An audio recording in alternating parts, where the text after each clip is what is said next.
Okay, now see students, this is too interesting topic, that is nucleus.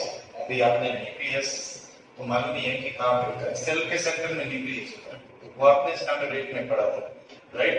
But now we will see the deep side of the nucleus. मतलब अब हम microscopic वे से nucleus को observe करने वाले हैं, ठीक है? आज देखते हैं, चलो सेल के बीच में न्यूक्लियस होता है, ठीक है? तो ये उसका माइक्रोस्कोपिक व्यू है, उसमें कई सारी चीजें आप देख सकते हो, पोर्स है, न्यूक्लियोलस है, न्यूक्लियर मेम्ब्रेन है और क्रोमैटिन, ठीक है? इसमें से एक न्यूक्लियोलस को हम बाद में पढ़ेंगे, पोर्स, न्यूक्लियर मेम्ब्रेन और क्रोमैटिन, ये सब हम अभी पढ़ेंगे, देखते हैं, चलते हैं।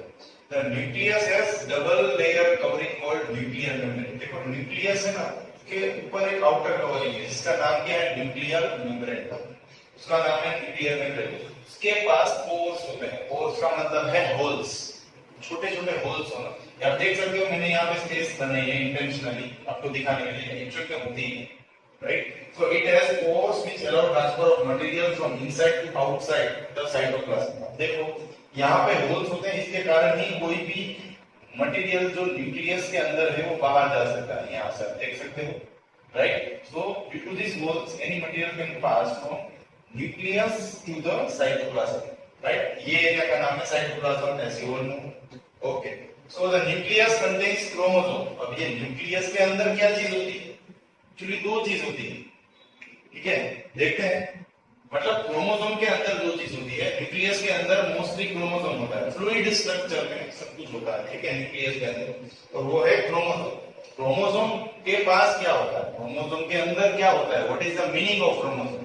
तो देखो, क्रोमोसोम को केमिकल मैसेंजर भी बोलते हैं, क्यों? क्योंकि मैसेंजर का मतलब क्या होता है, कोई इंफॉर्मेशन देने वाला है ना, उसको मैसेंजर बोलते हैं, ठीक है? So chromosome contains information inherited from parents to its child in the form of DNA.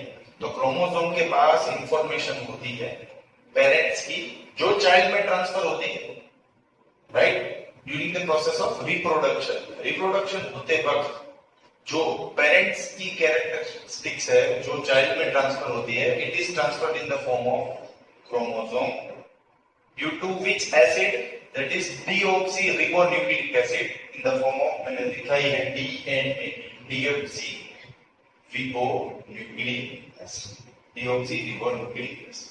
Okay, now the question comes that how would be DNA? DNA का स्ट्रक्चर क्या होगा? उसका स्ट्रक्चर स्पिंडल शेप का होता है, ऐसा दो एस को आप मिला, ये एक एस है और ये एक उल्टा एस है, उसको स्पिंडल शेप बोलते हैं।